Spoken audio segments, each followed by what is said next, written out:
right, good morning everybody. I'm going to go ahead and get started. I do have to record this hour because last hour my computer just quit. It said restart, and it did all on its own. So I'm going to be recording as we go through the lesson today. And this week is kind of strange because Monday, Tuesday, Wednesday we're here, but then Thursday and Friday you don't have class. We have planning days to get ready for everybody that's coming back on the 16th. So it's a short week for us. And what I'm going to really try to do is get all the copies made for the rest of the year so that at some point I can just get all of those to you, just in case we need to switch gears again between one model or another. Today we're going to talk about section 4.2, and it's trigonometric functions of acute angles. We want to be able to use right triangle trigonometry, which you did learn in geometry. We want to work with the two famous triangles, the 30-60-90 and the 45-45-90. We want to evaluate trigonometric functions with a calculator, that'll be tomorrow, and apply right triangle trigonometry to solve right triangles, and that will also be tomorrow. So, let's get started. Right triangle trigonometry, similarity, the same shape but different sizes. This means that all angles are congruent, but corresponding sides are proportional. So this would be like if you take your favorite picture and you want to get it blown up so you can put it in an 8x10 frame. You don't want to look like a circus clown when you get done. You want everything to be exactly as it is, just larger, and that's that similar piece. One of the most basic similarity postulates is angle-angle. With right triangles, we already know they have a set of right angles congruent. Therefore, we only need to know that one set of acute angles are congruent in order for the triangles to be similar. And that's because every triangle has 180 degrees, so if you already know the 90-degree angle is the same, and you know that one of the other angles is the same, well, then if you do your subtraction, there's no way that that third angle could come out to be anything but congruent to the other third angle. This one acute angle determines the 6 trigonometric ratios for side lengths of the triangle. Because trigonometric ratios are comparing the side lengths. It's opposite, adjacent, and hypotenuse. To make our computations easier, we often use acute angles that are in standard position in the xy plane with the vertex at the origin. I talked about this a little bit in 4.1 about how when they're navigating on the ocean, they don't do this. And they use bearing from due north. Whereas, as mathematicians, if we get to choose how to set it up, we're going to set it up in the logically easiest place to make something happen. And that would be the first quadrant. Everything's positive in first quadrant, everything's nice. So, an acute angle theta in standard position with one ray along with the positive x-axis and the other extending into the first quadrant. And you can see, again, here's where we start our angles. There's our initial side, and there's little theta right there, and here's its terminal ray, its terminal side. So if we get to choose, that's the way we would want those set up. Now, up here, we have ourselves a little right triangle, and it doesn't have its little box in the corner there to signify that right angle. And that's triangle ABC, and the triangle that they're using and referencing when they talk about these trig functions, because they've labeled theta right here as angle A. So the first thing you do if you want to deal with the trig functions is you label your sides, opposite, adjacent, and hypotenuse. Straight across from theta is going to be the opposite side, doesn't even touch it. It does touch the adjacent side. And then, of course, your longest side, or the side opposite your right angle, is the hypotenuse. And this is where you learned SOHCAHTOA back in geometry. Because sine is opposite over hypotenuse, cosine is adjacent over hypotenuse, and tangent is opposite over adjacent. Those are the 3 primary trig functions, these 3 right here. Then we get 3 secondary trig functions. And the 3 secondary trig functions are cosecant, secant, and cotangent. And all they are reciprocals. So with sine, if you flip opposite over hypotenuse, you get hypotenuse over opposite, which is the cosecant. Cosine is adjacent over hypotenuse, and if you flip it, it's hypotenuse over adjacent, which is secant. And then tangent is opposite over adjacent. If you flip it, adjacent over opposite, and that's cotangent. Now, most people don't have trouble remembering that tangent and cotangent are reciprocals of each other. And there's an easy way so that you don't forget which one gets cosecant and which one gets secant. And that would be that in their names, notice as you go horizontally, sine does not have the co-prefix. So the one that it's with, its reciprocal, has to have the co-prefix because there's a one co between the two of them for any of these. So sine is cosecant. Cosine already has a co. So secant is its reciprocal. And then tangent and cotangent, of course, which never cause anybody any trouble. So exploration 1 says, let's just think back to what we did in geometry. There are twice as many trigonometric functions as there are triangle sides that define them. So we could already explore some ways in which the trigonometric functions relate to each other. Doing this exploration will help you learn which ratios are which. Each of the six trig functions can be paired to another that is its reciprocal. Find the 3 pairs of reciprocals. Well, I just talked about that. So all we have to do is write down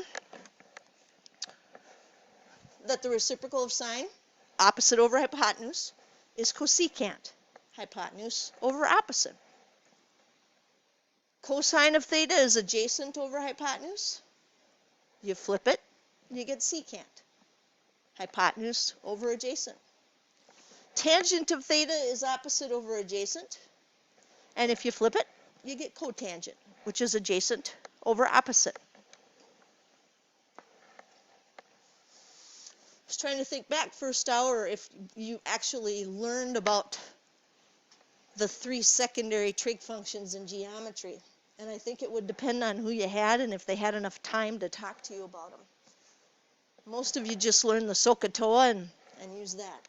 And that's fine because we're starting off at that place where we want to say, let's do the easy ones, think the easy way. And most people think easiest with the primary 3 trig functions, sine, cosine, and tangent. If you need more time to write, could you please unmute and let me know?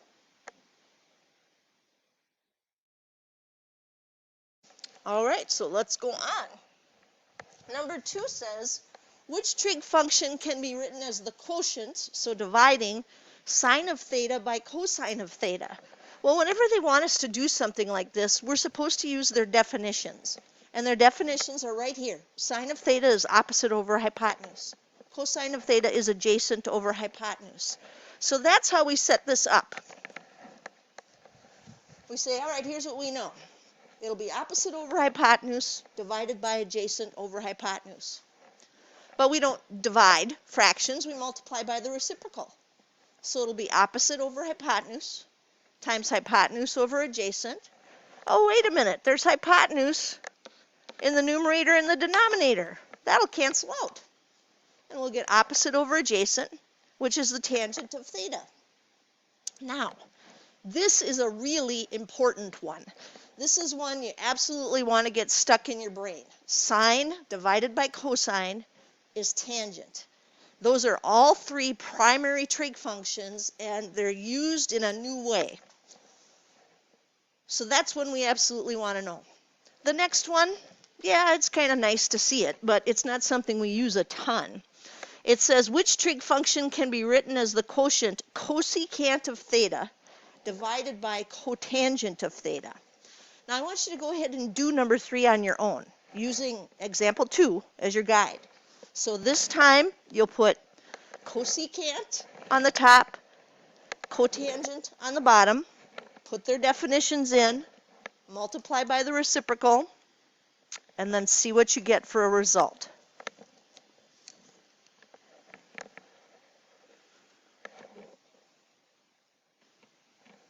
I hope I gave you enough time. If I didn't, please unmute and let me know you need more time. All right, so can somebody unmute and tell us what their result was for number 3?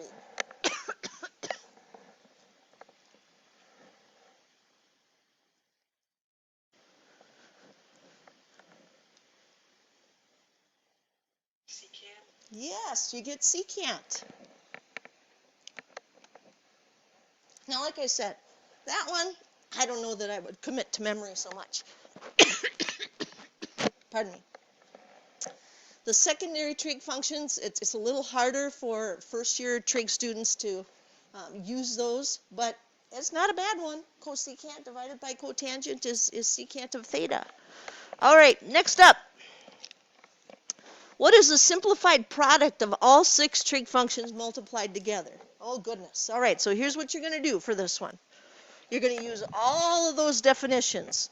Opposite over hypotenuse is sine, adjacent over hypotenuse is cosine, opposite over adjacent is tangent, and then do the same thing for the secondary trig functions and multiply all of those little fractions together and see what you get. Anybody have a result that they can unmute and share with us on number 4?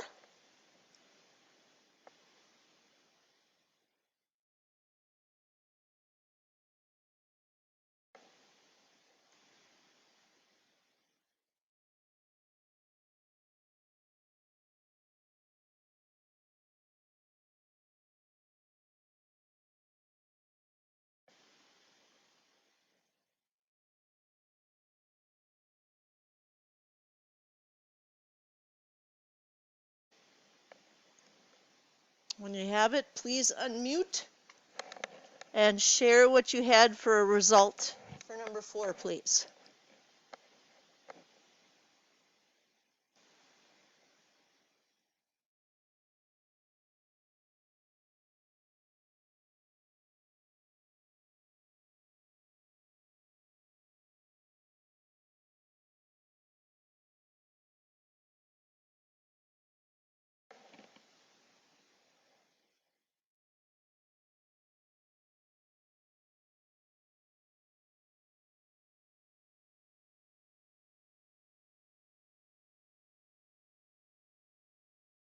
What do you get when you multiply sine times cosine times tangent times cosecant times secant times cotangent?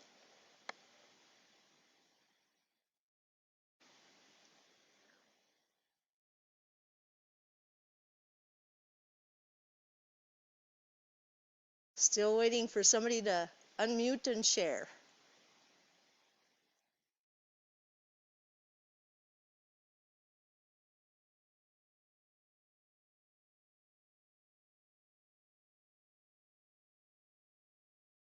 Okay, I guess I'm going to assume there might be a technical difficulty there since nobody's given me the answer of 1. So if we multiply all those together, we get 1, and it is possible. There was an update apparently to the MacBook that I have here today, and something weird going on with technology today. Number 5 asks us, which 2 trig functions must be less than 1 for any acute theta? Hint, what is always the longest side of a right triangle? Well, the hypotenuse is always the longest side. And since sine and cosine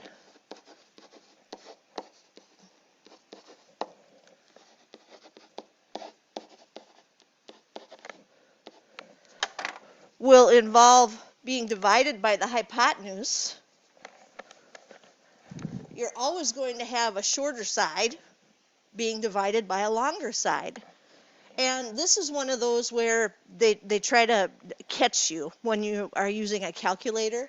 They'll give you a value for sine and cosine that's bigger than 1, and you're going to get an error message on your calculator, and hopefully you'll go, oh, that's right. This is a trick question. Sine and cosine can't be bigger than 1. They always have to be between 0 and 1. Now, we have a special song to help us remember our special right triangles. And our special right triangles are really helping us to do the first quadrant of a unit circle with a 30 degree, a 45 degree, and a 60 degree angle, and of course our 0 and 90 pieces that we have here. And you need some kind of mnemonic device to have this stay in your brain forever. I mean, we're talking through MCAs, ACTs, whenever you go on to math. You just need to have this. And this is a really good one. 30, 60, and 90, it's very easy to see. The short side is 1, the hypotenuse 2. The other side is the square root of 3, and it's 45, 45, 90. These are easy to name, for it's 1, 1, square root of 2 in the triangle game. So hopefully, if I've done my job today, every time I sing that song to the tune of Take Me Out to the Ball Game, it's going to get a little more stuck in your brain. And you'll be having lunch today, and you'll catch yourself humming, then it's doing its job. That's what it's supposed to do. So every student of trigonometry should be able to find these special ratios without a calculator. And perfect and elegant answers. So we're not grabbing a calculator for these. We're writing perfect and elegant answers because these are so special, and they have historically been studied for so long that we need to have those exact. So take a look at example 1. It says evaluating trigonometric functions of 45 degrees, and we want to find the values of all 6 trigonometric functions for an angle of 45 degrees. So you sing the song. 30, 60, and 90, it's very easy to see. The short side is 1, the hypotenuse 2. The other side is the square root of 3, and it's 45, 45, 90. These are easy to name, for it's 1, 1, square root of 2 in the triangle game. And that helps you draw your triangle. And you realize, Cedarholm, that's silly. Not every 45, 45, 90 triangle is going to have side lengths of 1, 1, and square root of 2. That's not what we're saying. We're saying that if you were to do any 45, 45, 90 triangle, and you looked at the ratios of the sides, this would represent it. Because if they're bigger or smaller, what they're going to have is some amount x that each side has been multiplied by, because they're similar. And when you divide any of these two sides, well, the x's are going to drop right out. So they will always reduce down to these values of 1, 1, and the square root of 2. So now I have to figure out what sine, cosine, and tangent, and then the secondary trig functions. And it doesn't matter which of these 45-degree angles I pick, but I have to pick one of those, and I have to use it for my perspective. Now, what I mean by perspective is I have to label these sides: opposite, adjacent, and hypotenuse. So all the way across is our opposite. Doesn't even touch it. It's that far away from it. Adjacent is right next to it. And then the hypotenuse is always opposite the right angle. Again, the longest side, but sometimes our triangles are so small you can't tell which one just by looking at them.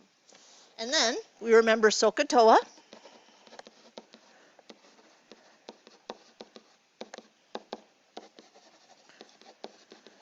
And we'll go after our primary trig functions first. So sine of 45 degrees is opposite over hypotenuse, 1 over the square root of 2. And as I mentioned, we're not leaving that. We're going to do this, make it perfect math, elegant math, which means you can't leave a radical in the denominator.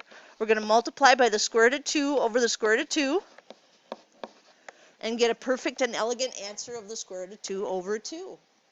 Cosine of 45 degrees is going to be adjacent over hypotenuse.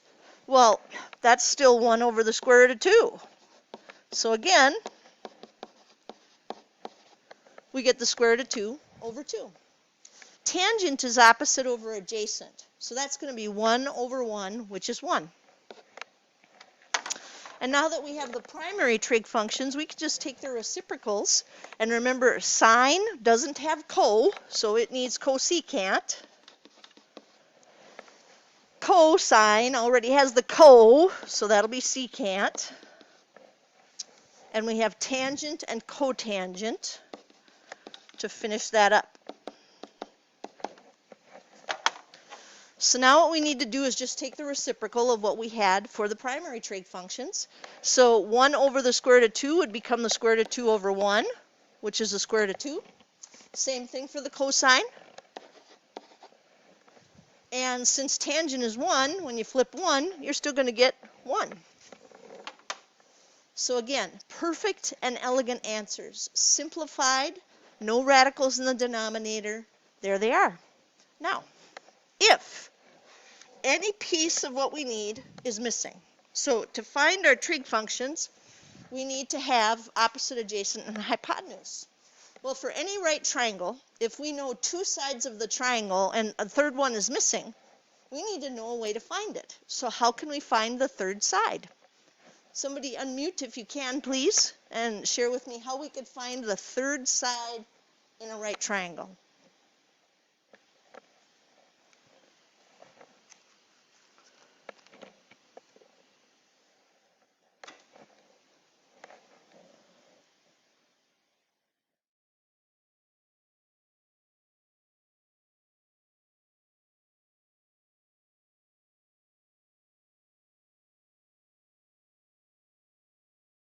Okay, I still can't hear anybody. So, the Pythagorean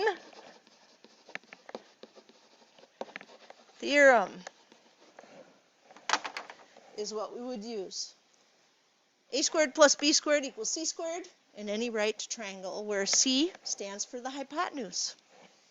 Example 2 says evaluating trigonometric functions of 30 degrees. Find the values of all 6 of those trig functions for 30 degrees. And again, we'd sing the song, 30, 60, and 90. It's very easy to see. The short side is 1, the hypotenuse 2. The other side is the square root of 3. And I don't need to keep going because I don't need to know about the 45. Again, not saying every 30, 60, 90 triangle has side lengths of 1, square root of 3, and 2. But their ratios of those side lengths would all reduce to those. So we've got our little triangle already drawn. This time it is important which angle we choose. I should mention, some people get messed up because they're like, okay, which one goes where? Remember the hinge theorem from geometry. So I'm making a hinge with my palms here. And look between my fingers. And if this is 30 degrees, then the side length opposite is going to be shorter than 60 degrees because you're opening that hinge up more. And 1 is definitely smaller than the square root of 3. And 2 is bigger than both of them. So the 30 degrees gets the 1 for the opposite side, 60 degrees gets the square root of 3, and the hypotenuse is 2. Now, we want to know about that angle right there. So we're going to label opposite, adjacent, and hypotenuse. And then we'll go after sine of 30 degrees, cosine of 30 degrees, tangent of 30 degrees, and then we'll be able to use those results for the secondary trig functions. So sine is opposite over hypotenuse, 1/2. Cosine, adjacent over hypotenuse, square root of 3 over 2. Tangent, opposite over adjacent, 1 over the square root of 3. And hopefully you said, oh, can't leave that. Going to have to multiply by the square root of 3 over the square root of 3. So we get the square root of 3 over 3 for the tangent of 30 degrees. Now, the secondary trig functions. For sine, doesn't have a co, so it's going to be cosecant of 30 degrees. Then secant of 30 degrees. And cotangent of 30 degrees.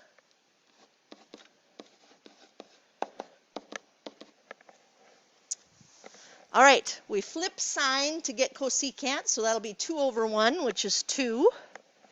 Gonna have to do a little bit of work on this one, because if we flip cosine for secant, it's 2 over the square root of 3. So we'll multiply by the square root of 3 over the square root of 3 and get 2 square roots of 3 over 3. Now, hopefully at this point you're saying, okay, Cedarholm, do I have to write all that down every time? Because if I just do that in my head, I can get 2 square roots of 3 over 3. Well, for now, because we're just starting, write that out. But as we get going, yeah, it's probably going to become pretty natural for you to figure it out that 2 over the square root of 3 is 2 square roots of 3 over 3. For cotangent, go back to the first one that we wrote down and flip it, and we get the square root of 3. So it's always a good idea to show a step or two in here, because for the secondary trig functions, you want to go to the easiest place to flip it. It wouldn't make sense for us to say, okay, let's take the square root of 3 over 3 and flip that, because then we'd have to rationalize the denominator again, and in fact, we'd have to simplify. But if we just go back to the first one we wrote down, 1 over the square root of 3, then we can get it pretty easily. So 30, 60, 90s, and 45, 45, 90s, and in green up here, a word about radical fractions. There was a time when 5 square roots of 11 over 11 was considered simpler than 5 divided by the square root of 11, because it was easier to approximate. Now, that doesn't mean that we should just throw that out and say, you know what, let's just not rationalize the denominator anymore. Far from it. We want perfect answers whenever we can get them, especially if we're working without a calculator. So this is saying today they're just equivalent as the same, they are the same irrational number with technology. So with a graphing calculator, either form leads easily to the approximation of 1.508, but we will leave the answers in exact and perfect and elegant form as we go through this. And then over here in figure 4.10, it says an altitude to any side of an equilateral triangle creates two congruent 30, 60, 90 triangles. So equilateral, equal sides, all three of them. And if we cut it in half with an altitude, yeah, you get two 30, 60, 90s. If each side of the equilateral triangle has a length of 2, then the two 30, 60, 90 triangles has side lengths of 2, 1, and square root of 3. And that's what our song says. So now exploration 2 says, let's evaluate the trigonometric functions of 60 degrees. And note that, like it says, most of the preliminary work was done in example 2. But we're on a new page, so I'm going to go ahead and sing the song and draw the picture anyway. 30, 60, and 90, it's very easy to see. The short side is 1, the hypotenuse 2. The other side is the square root of 3. And again, I don't need the rest of the song, because I don't need the 45, 45, 90. But now this time, we're looking at the 60 degrees. So the square root of 3 is now the opposite side. A 1 is adjacent, and a 2 is the hypotenuse. So find the values of the 6 trig functions. Sine of 60 degrees, cosine of 60 degrees, tangent of 60 degrees. Sine is going to be opposite over hypotenuse, so square root of 3 over 2. Cosine is adjacent over hypotenuse, 1/2.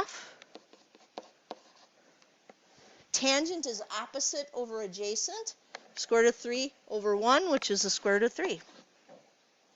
And then we'll take the reciprocals. Sine, reciprocal is cosecant. Cosine, reciprocal is secant.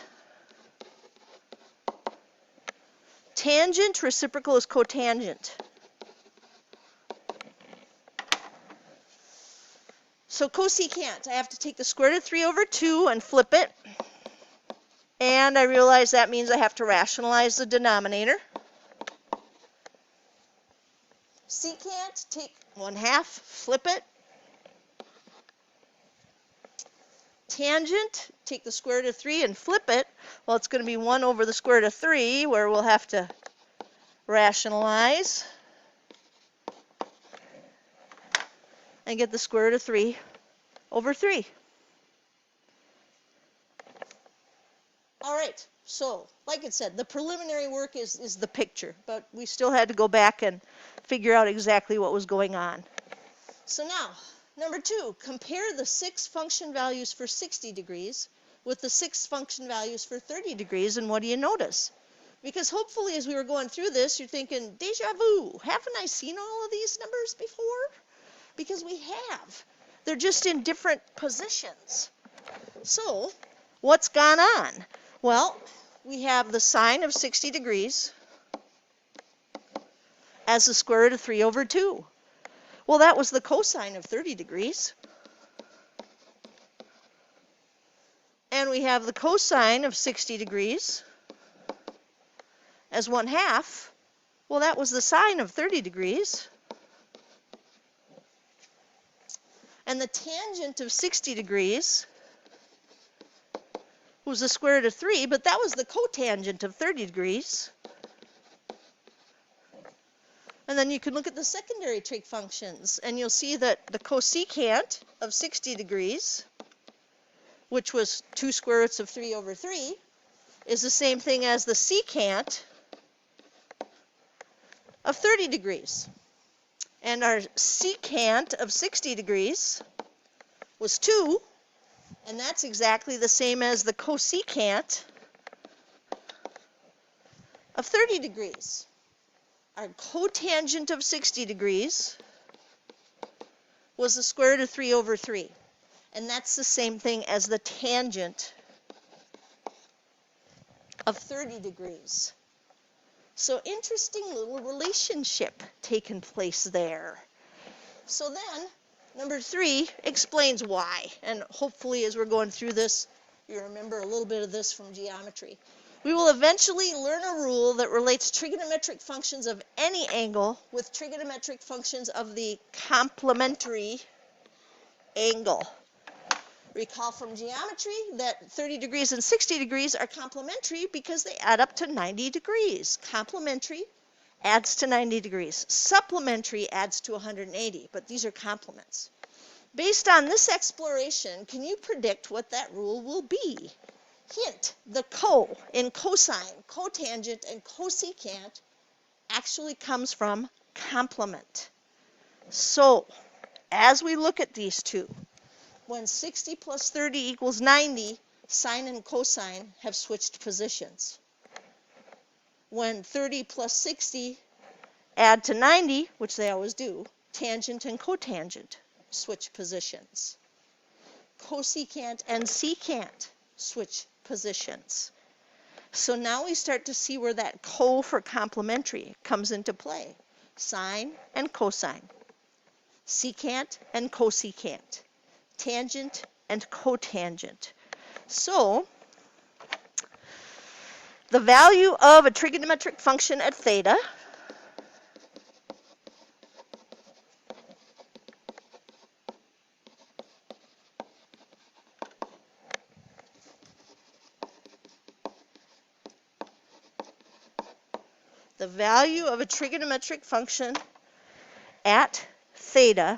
is the same as the value of its cofunction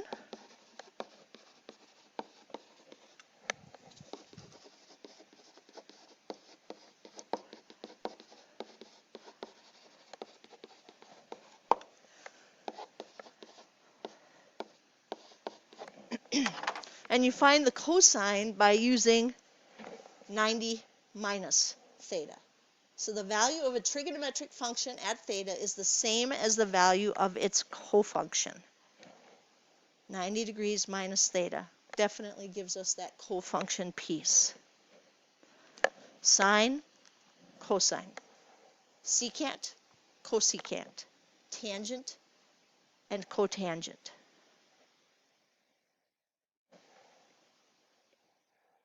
If anybody needs more time to write that down, please try and unmute.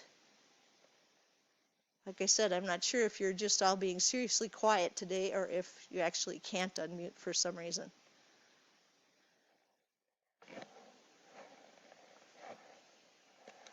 All right, so example 3 says, using one trigonometric ratio to find them all, let theta be an acute angle such that the sine of theta is 5/6, and evaluate the other 5 trigonometric functions. So when I see 5/6, I'm thinking, well, that's not one of our special triangles. We didn't have a 5 and a 6 on any sides, and 5 and 6 doesn't reduce from something that would have been 30, 60, 90, or 45, 45, 90. So we just start by making a right triangle and saying, okay, let's put theta there.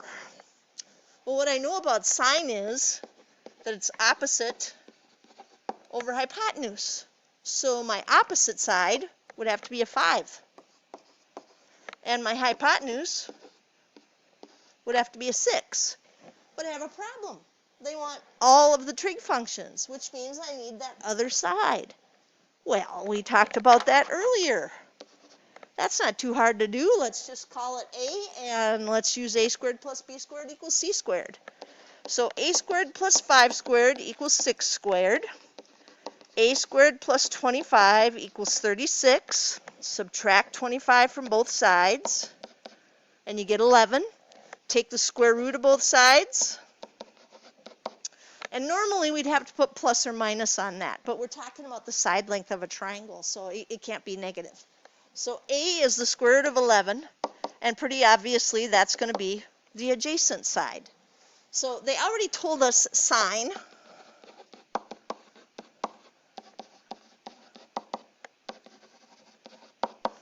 So we need to do the other two primary trig functions, cosine and tangent, and then our three secondary trig functions.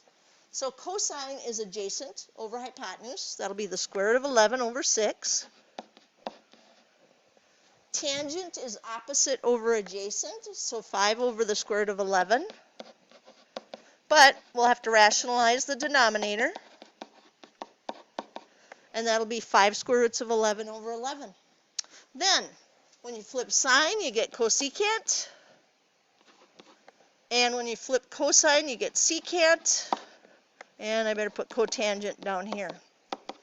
Now we have to use theta this time because we don't know what the angle is. So we have to represent that with theta instead of an actual measurement. All right, cosecant. Flip the sign. 6/5. Secant. Flip cosine. 6 over the square root of 11. But again, we'd have to rationalize the denominator. That would give us 6 square roots of 11 over 11. And then cotangent, go back to the first thing you wrote down and flip it. Square root of 11 over 5. So pretty obviously, that wasn't a member of our special right triangles. It wasn't a 30, 60, 90 or a 45, 45, 90. But we were still able to find exact and elegant answers for those 5 trig functions, just using our background that has exposed us to the Pythagorean theorem. Now, that is as far as I need to get today. So we'll hang on for the rest of this. We'll talk about the other 2 pieces to our objective, which were, hey, we got to get to the stuff that uses a calculator, and that's going to be a part of what we begin with tomorrow. And then apply right triangle trigonometry to solve right triangles. Yeah, we'll wait for the word problem too. So there's the assignment for section 4.2, day 1, page 335, 2 through 8, the evens, 9 to 39, the odds, 69 and 70. That's all I have for you today, so have a good day.